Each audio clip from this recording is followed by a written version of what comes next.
Growing up in America, Eddie lived the American dream. He achieved it all before the age of 30. Money, cars, women. But beneath the surface, something didn't feel right.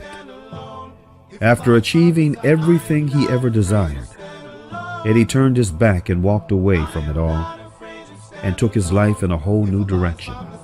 Let us take you on his journey.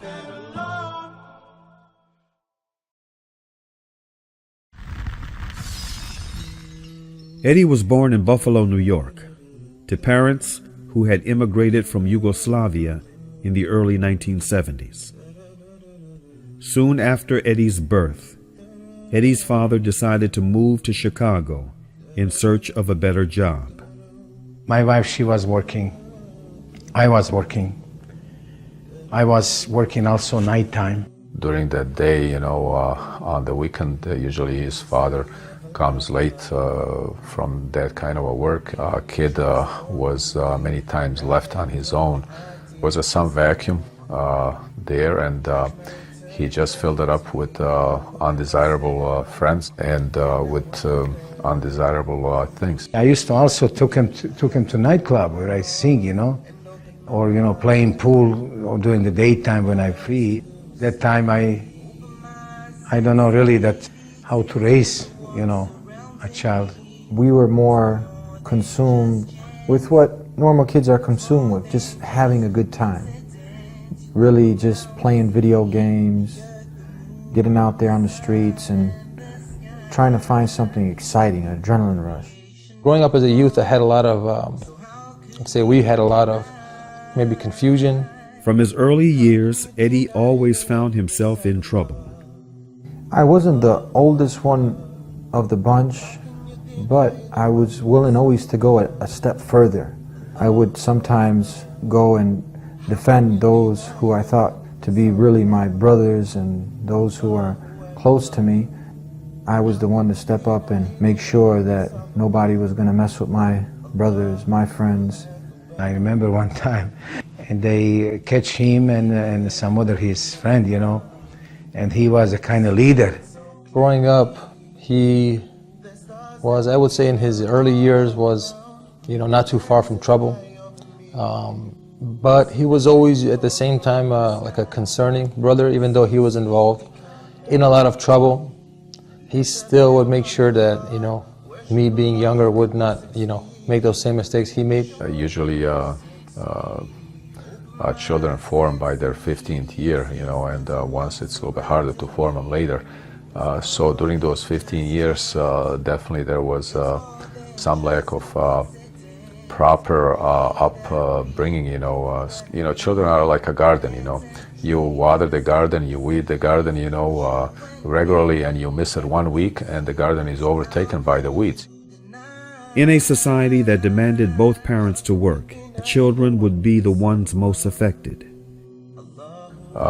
Kids sometimes need more attention if they don't get it at home, because the parents are busy working, and I know his parents were working a lot, and then he seems to me he needed more time to be spent with him by his parents. Society taught Eddie to hone a tough idea of manhood.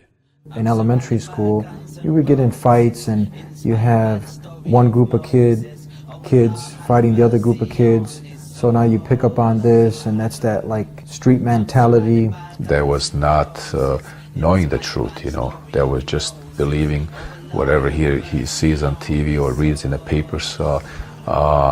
It was my impression that's how he saw the world, In Chicago, going to high school here, you kind of feel like to prove your strength and to be a ladies' man, to chase women. That's what most youth are talking about, and that's what your level of status is. He started having his problems, disobedience towards parents, gang activity, fights.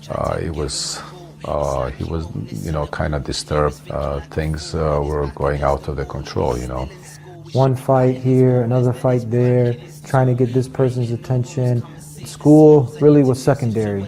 It was getting in class just to wait for the bell to ring, looking up at the time. Oh man, this is dragging on. I hope this will end soon so I can go and try to hook up with this person or this crowd, cut class. They are being bombarded by from all sides by things which are immoral, which are not good, which are not right. On the TV, on the internet, on the street, newspapers. There is so much bad things and negativity that children is soaking up all those bad influences from outside. If the parent doesn't take time to neutralize those, the children don't have a way of learning what is good, what is bad. They just take the easy way and pick up whatever is thrown at them. As we learn, birds of a feather flock together. So I was going along with the bad company. I end up getting what they call violated in. They put you up, basically beat you up for about a couple minutes, and now afterwards you're in. You've taken the beating, and now you're part of that clique, that organization, that gang, street gang. The false sense of independence brainwashed Eddie into living a rough and tough gang life. Because the whole gang thing, the whole perception here is that this is now my family. And now I felt like I belonged to something. I belonged to this group. I belonged to what I thought now was my family, which I had my family at home who really cared about me, and they wanted what's best for me. Not with these people. They didn't care about me. Misery loves company. So I'm going through life, running away from home, and my mother, she was going out of her mind trying to find me, and she drove up one time into the school where we would hang out, and we're in this little courtyard, and she drives up. This is the only place where like the police would drive up, but she drove up in here, and we thought it was the police. So now I'm running from the police, I'm running from my parents, I'm running here, running there, I'm running everywhere, but mainly I'm running the wrong way. Gang life took hold of Eddie and forced him to travel a negative and destructive path. Going from one high school to the next, I had to leave that Lincoln Park because it was an opposing gang. So now, if they find out that I'm in this gang, I mean, that's the whole school is associated with that gang. So I got to get out of that school. Now, I end up getting transferred to another school. And I remember one time when I was in the cafeteria, and this gangbanger of the opposite gang, he came and he threw down my gang sign. So that was the wrong thing to do. And then this is something silly that you're ready to kill the person over some stupid hand gesture. So he does that, and I throw his down. He ends up pulling a knife. I end up pulling some mace. I spray him. And from there, all the different security guards came at the school. We get taken in to the disciplinary office, and I'm expelled. Finally, I started figuring out that these people didn't care about me. These gangbangers, when you're sitting in a jail cell and they catch you for some kind of stupid crime, some of these people, the police show you who the head guys are, and they've been arrested for murder and all sorts of drug trafficking. These are the higher ones that are basically pimping the young guys. I said, I'm sitting in a jail cell, and where are they at? Nobody's coming to get me. They don't care about me. And am I going to end up with a mugshot like this? And am I going to end up tomorrow killing somebody? Because that's what it's heading to. I'm either going to get killed, or I'm going to kill somebody. I'm going to end up in jail, destroy my life. I have a good family. It's not worth it. I ended up going to Germany. I thought this would be a good break. He disappeared, He took off. We went to different places in Chicago where we thought he could be to find him, and we couldn't find him that day. My brother-in-law from Germany, I have a sister in Germany, he called us, he says, are you okay? You let Eddie come over here? He says, no. After spending time in Germany, Eddie realized his life was not leading anywhere. He finally returned to Chicago, only this time it was not to the gangs. Big cash money was on Eddie's mind. How to make money. So the direction I'm getting from is from movies, from actors, from the gangsters on the big screen, and I can relate to them. You know, everyone needs a role model, and I thought that these, the rappers, the musicians, the actors, I'm starting to see other people imitate them, so I feel, you know what, I can portray this role quite well. He gradually worked his way up in the club industry, but money or not, it still brought trouble. One night, policeman called me from the station. Say, you Eddie's father? Yes. Come on, get him from the station. He's locked up. I went over there, and one also individual walking from the station, all of blood, everything. You know, I just went straight to the desk. You know, I was worried for what happened with Eddie. And this officer, he says, "You Eddie's father?" Yes. Did you see this? The person just walked out. That's what your son done to him. Fearing that Eddie would get into deeper trouble or worse, his father convinced Eddie to enlist with him in the U.S. Army as a civil interpreter in war-torn Bosnia. After I had been in Bosnia working with the military for some time, I hooked up with an individual that I inspired to be like. When you watch some of the other Goodfellas and you hear about Al Capone, this individual was the closest resemblance to those people, and I wanted to be the top of that lifestyle. And he took great care of me. He took me into his home, his many homes. He showed me around and said, pick one. And I saw the lifestyle. He had that country. Basically, it was his. And he was someone who you didn't want to cross. And he was respected. And I took to him, and we were very close. Eddie returned to Chicago from Bosnia with a new understanding of the world. And the same way he demanded respect and loyalty, this is something that I demanded. And if I didn't get, then I took. And I put fear in people the same way he was doing.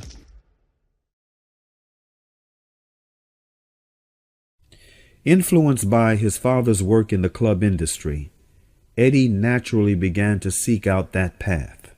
We worked for one of the largest promoters in Chicago. Eddie worked for him, and I worked for him as well. Eddie was one of the guys, one of the enforcers. He used to run around, basically just beat up people. That was really Eddie's nature and his essence. Eddie was also a ladies' man. Eddie brought in a lot of the ladies. At any given moment, he could have 7 to 8 women that are running around the club looking for him. While all of this was happening, Eddie, who loved to fight, found a new form of release in Brazilian Jiu-Jitsu. I had did some boxing as a teen, and from there I had tried different martial arts. What I really got fascinated with was the rationale and logic that hit me when I saw Gracie Brazilian Jiu-Jitsu, that really when a 130-pound guy around that, he put me, it was called a submission arm lock, and I was so gassed, and I was just about back then working out, because it was the mentality, you know, the more you can bench press, the more, you know, you are stronger and physically able to push people around, and along with the boxing and that was a good combination. But once Jiu-Jitsu, that took hold, this was something that was really captivating, and I just took it to a whole nother level. You know, there's 24 hours in the day, but it seemed like for 25 hours he was training. You know, he was researching, training, sparring, just, you know, was in love with it. Jiu-Jitsu, you know, changed him, you know. And I saw that it wasn't always about brute strength, that there was a different way to approach it, and that was a totally different experience. The Jiu-Jitsu, I really started to get involved in this because it fascinated me. It was practical, it worked.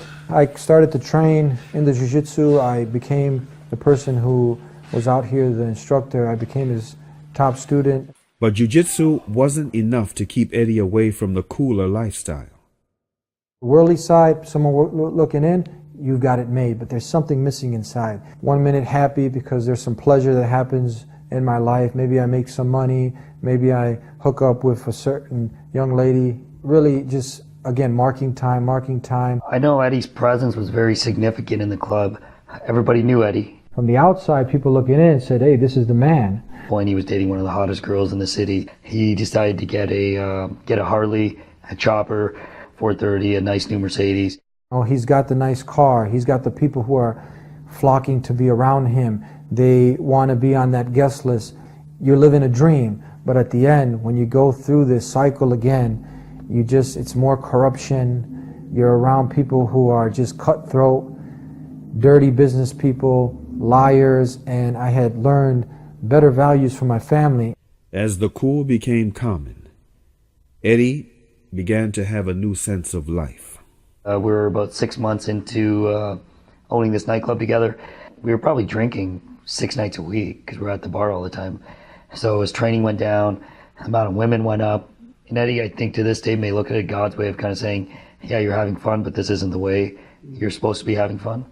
All the power he possessed still made him feel helpless. Eddie once beat up his best friend who tried to steal Eddie's girlfriend.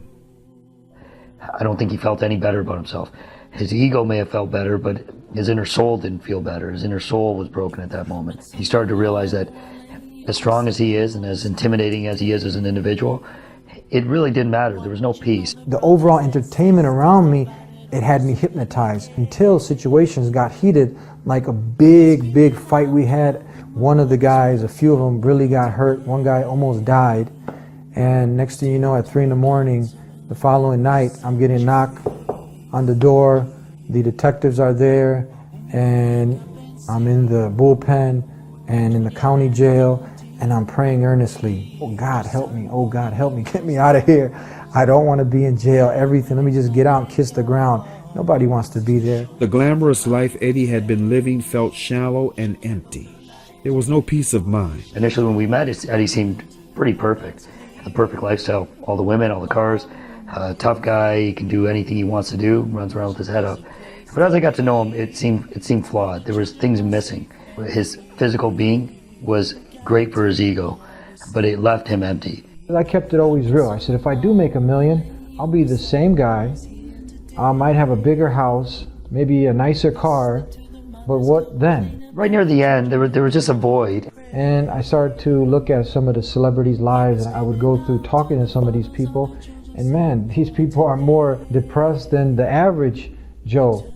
Feeling lost, Eddie started searching for answers. I sincerely wanted to know what was my purpose in life. It didn't take long before Eddie was reminded of death. One time, from coming after an after party, we had like maybe a half a dozen of us stuck in an elevator. And I started to think about that moment when we were stuck in the elevator. Everybody just cramped together. And I was like, wow, this is scary. The incident shook Eddie up. This was the reality. It was death, and it scared me because I knew that one day I would be in the grave. I would be in the grave. There is no ands, if, buts. No one can differ about this. We can all agree we are going to die. And the entertainment around us is just having us not reflect over this. I started to read books. I was like a sponge. I just kept taking in. Everything I took in, it just required effort. It required sincerity, wanting it first, because if you're not in the market, then that's a different story. It doesn't matter what comes to you, you're not going to be interested. But I was in the market, and I was sincere. And who better to tell me than the one who created me? This life is a test, it's short, and we have to be in a constant state of self-development to develop ourselves to be the best human beings. And I couldn't do it on my own whims and desires, so I started to familiarize myself. I started to look into different religions because I wanted to see, hold on, what about all the religions out there? There's a lot of them. So let me see now, let me have an open mind, let me be non-biased and look into the different ways that are claiming that they're the truth. I was in Brazil. I was maybe a week from coming home, and I was talking to my brother on the phone. And then he asked me a question on Islam, like, did you read this book? He wanted to make sure himself and inside his heart that that was the truth. The more I looked into it, the more I saw that Islam didn't promote terrorism, that Islam didn't oppress women, that Islam was free from all these lies that were just people backbiting the same way they backbite out there against individuals. They were basically talking out of ignorance, not knowing, and then I felt compelled to talk with people. When my brother first started to learn Islam, he was so enthusiastic. Eddie has always been stubborn, believing that his way was the right way. And so I think by him embracing that and understanding it, and by arming himself with all the knowledge he can, he became a very lethal individual in his aspect of his religion. He did in the beginning, in the weight room, talking really loud and things like that, but we shortly found out after people can be offended, people can have the wrong impression. He started to talk a lot more about religion, more barriers came up, because I don't think I was there where he was at that moment in time. There were so many things he was struggling with. He was struggling with religion, trying to change his ways, not drinking anymore. Even after I learned I can't change people's hearts, at least I can share this message and try to clear the negative stereotypes. People actually started talking behind his back. Look at him, he's starting to be a good guy. It was not as easy as Eddie thought it would be. I had been reading more and just really thought that if I just share this with the people that I knew, that they would come to the same realization. They would come to the same conclusion, that I came to, that this is indeed the truth. And the more I shared it with people, it would be funny because I'd get silly arguments. People, just out of ignorance, some people, they really wouldn't even, consider it. It was just thinking as they're listening how I can refute this. And giving all the different proofs that I had found, it really, for the people that I was talking to, it wasn't really moving them whatsoever. It had an impact on me. I was depressed because these people they love to listen to me talk about everything else, but when I started to talk about more serious things, hey guys, look, what's the purpose of life? People were just stubbornly resistant, and I started looking at you like you're, from outer space. And then I opened up the Quran, and in Surah 2, verse 6, as I read from the beginning, this is a book where there's no doubt. I realized that I'm not in control of the hearts of the people. It was the one who is the creator, he's in control of the hearts. It wasn't about forcing people to change.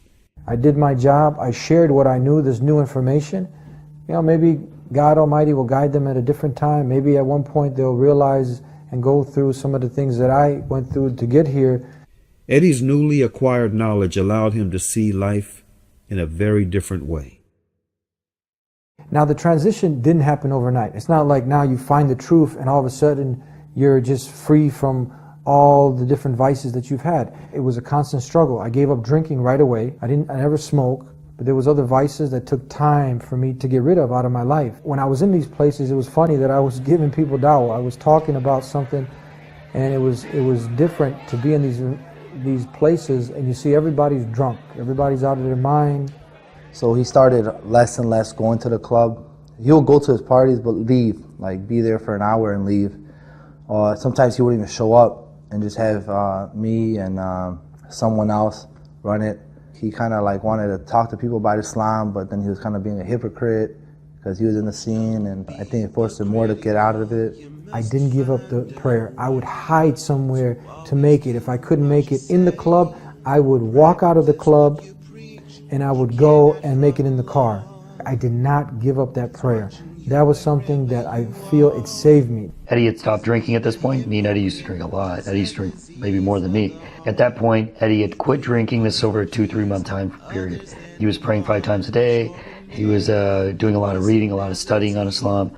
Giving up the old lifestyle proved to be a real struggle for Eddie, but determined as he was, he quickly adapted to the situation. Eddie was able to initially separate the two. It was like a switch. He was able to come into Butterfield 8, the nightclub we promoted every Saturday, and be a different person. Maybe he would slip, he would have a drink, but then he would leave, and it was like he would shut the switch off.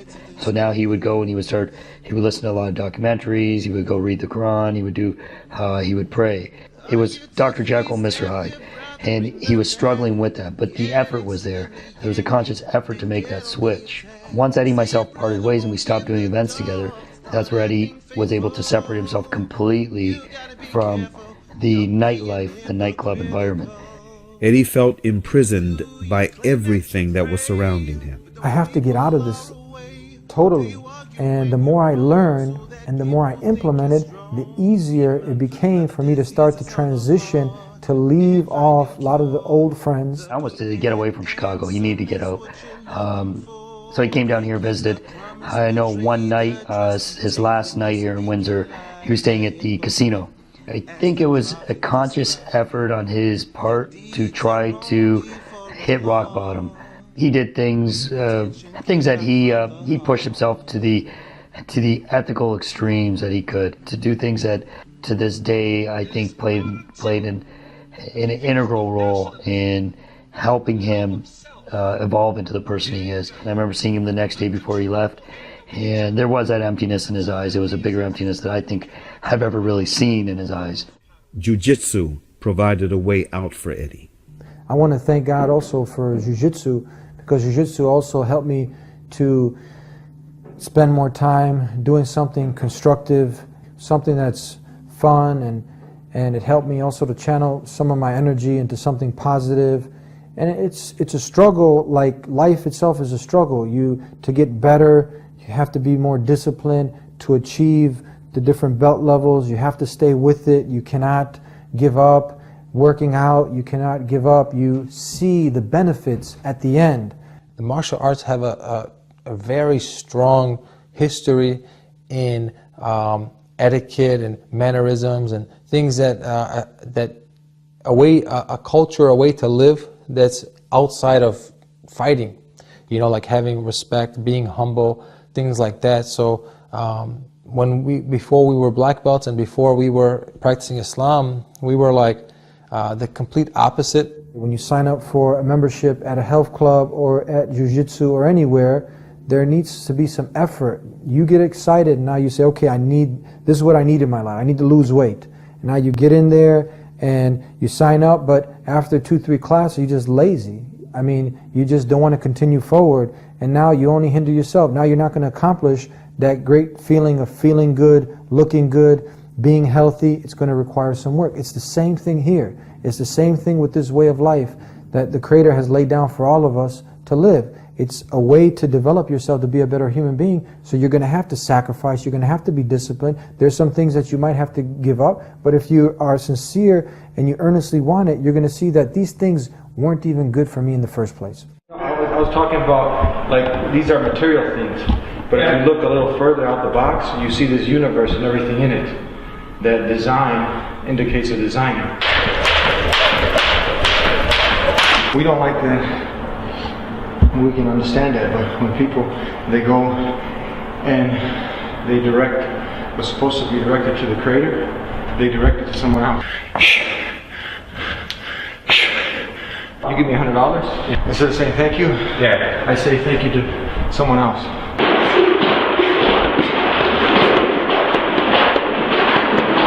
So it should be directed to the one who's given you the eyes, the ears, your life. Will give you that one Creator, not to his messengers, saints, idols, icons, to him. Yeah. But of course, if he trained me, I should say thank you and thank you. Muslim, I came from the streets to Islam, the ghetto. Now when you see your brother, give a palm, embrace with a hug and greet me with salam, salamu alaikum. I'm a Muslim, I came from the streets to Islam, the ghetto. Now when you see your brother, give a palm, embrace with a hug and greet with salam, salamu alaikum. Certain things I did on road, I hope I never have to look back. The cook crap, the soul for a good rap. The life controlled in my hand as a hood rap. My long shank on my waist, yeah, I would slash. My first strap had my adversary shook back. My first whip, big rims when I pushed that. My first time locked in pen, it would never end. They would release me a roll with fiends thrashing off my pain. Then I end up back again. What's the point, fam? Peace of my life for hitting shoots with a few grams. Peace of my life for moving food to policeman. Peace of my life for pulling moves on the street plan. Back in the meat van, shackled is deep, fam. And the roads are in the prison, how can he stand? I found Islam like an African digging for diamonds. Show my in the jail, took shahada while I'm riding. I should do a la ilaha illallah, I'm finding. Back to myself, contemplating where my life's been. Wow, it's deep, brother.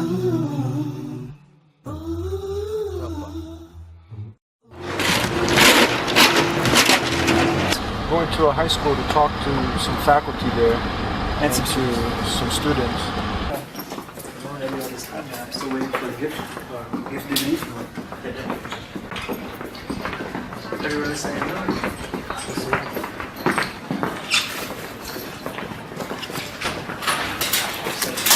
get very excited to talk to the non-Muslims, our brothers in humanity. You have three types of brothers. You have your blood brothers, then you have those brothers in humanity. When you hear Islam and you hear something blowing up, you right away attribute, a lot of times people attribute that, oh, this is another Muslim, and now it's another event that's attributed to Islam. So Islam, peace, acquired by submitting your will to the will of the Creator. So you'll be getting, God willing, some of these DVDs, which I have some of the guests that come on, scholars, they come on the show, and we help tackle many of the subjects that are on the minds of the people. Thank you for coming. Kevin, nice to meet you. Are you in the center? I do live in the city.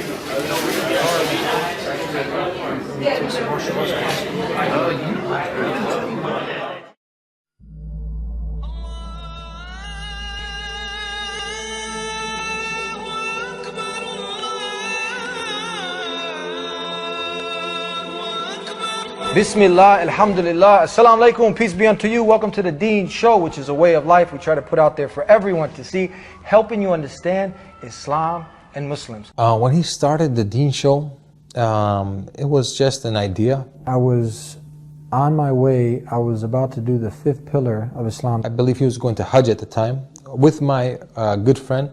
So they wanted to make sure that they did all the Hajj requirements, that they fulfilled their Hajj. And there was a lot of different technical things that I had to remember, the ins and outs, what I could do. So they decided to ask an Islamic scholar random questions and tape it. And we wanted to make it more interactive, where it wasn't just a person giving a lecture, it was someone that we can interact with and make it fun. And we did that, and from there it turned out great. And then it spun off to another topic, It actually began with a regular, cheap camera, like $400 or $500 camera, and there was one angle, and we'll kind of zoom in. The camera, the tripod would shake, or we will have it in our hands, and I was trying to record, and too much wiggling. But Eddie's concept was he wanted to start showing Islam and spread it to the non-Muslims. He just fully wanted to have other people experience what he's going through. He did kind of was like, why are we doing this? No one's going to take you serious. But Eddie wasn't going to take no for an answer. I said with Eddie, once he starts something, he goes 100%. So he wanted to do it, so what he did, he didn't want to talk. He took a camera, didn't matter what camera it was, and started recording. Because he knows if you don't start, you're never going to get nowhere. If you had to start somewhere. It wasn't always that easy. I had to be out there struggling like anybody in any field that they want to grow. I had to be out there putting the work. I had to approach people. People didn't know who I was, and I had to be out there and trying to convince people to be on the show. When he first started off, when no one didn't know who he was trying to get in contact with some of the bigger sheikhs, and they didn't want to. He was frustrated that some of them didn't want to talk because they weren't sure where the video was going to go. I had to fly myself to different places to try to get people. I had to, if I met someone who I was going to bring on, I have to pay for them to come out. And it took a lot of work. Since 2006 we started, and now we're on the local cable station in Chicago. We're also on another station that reaches Canada and the US, and working to have it in UK on some satellite stations there.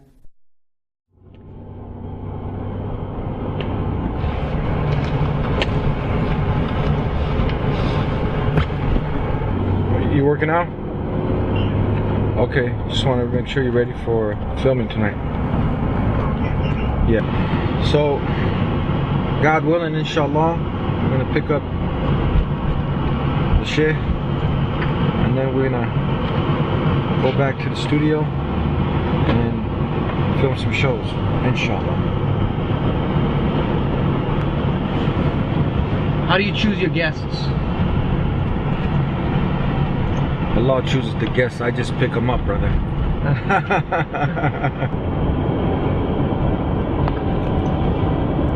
You have a lot of people that are just angry. They haven't figured out why they're here in life, nor are they seeking the truth. So they're just bitter. We're not trying to get involved with all the drama. We're trying to live a nice, peaceful life.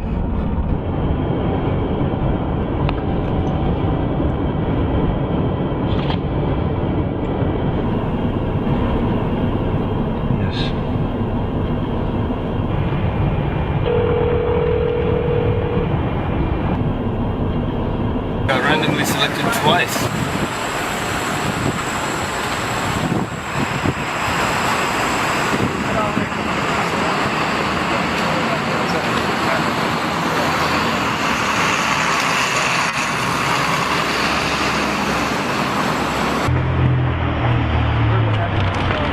We wanted to talk about music a little bit because it's going to come along. So we're going to work with the other one. If he's hanging out, everyone waits for you to respond.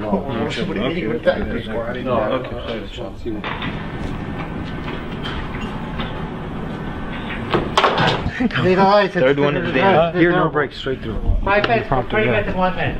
You'll see the 5 minutes, 3 minutes on the prompter. Okay. You'll see it's red once you start recording. There's also a guy out here that would tell.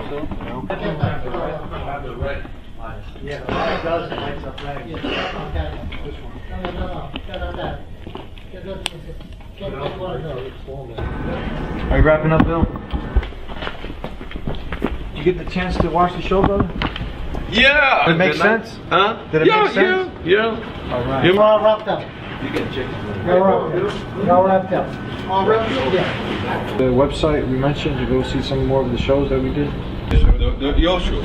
Very, very educational. Yeah. That's why I watch it. All right, you guys ready? All right, okay. All right, and I like your setting too. Oh, thank you. You improve a lot, you know. Oh, yeah, thank you. Yeah. You use a lot. Thank you. Take care of yourself. All right. Okay, Assalamu alaikum. Yeah.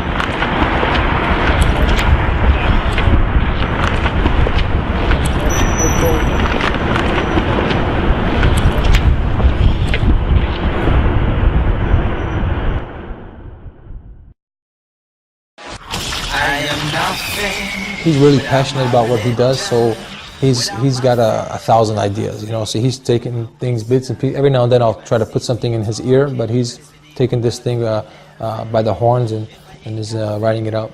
That first episode of that show aired, I think that's when you saw the full formation come into home. This guy's changed. What's going on here? The Dean Show, combined with his passion for jiu-jitsu, has made Eddie achieve goals he never thought possible.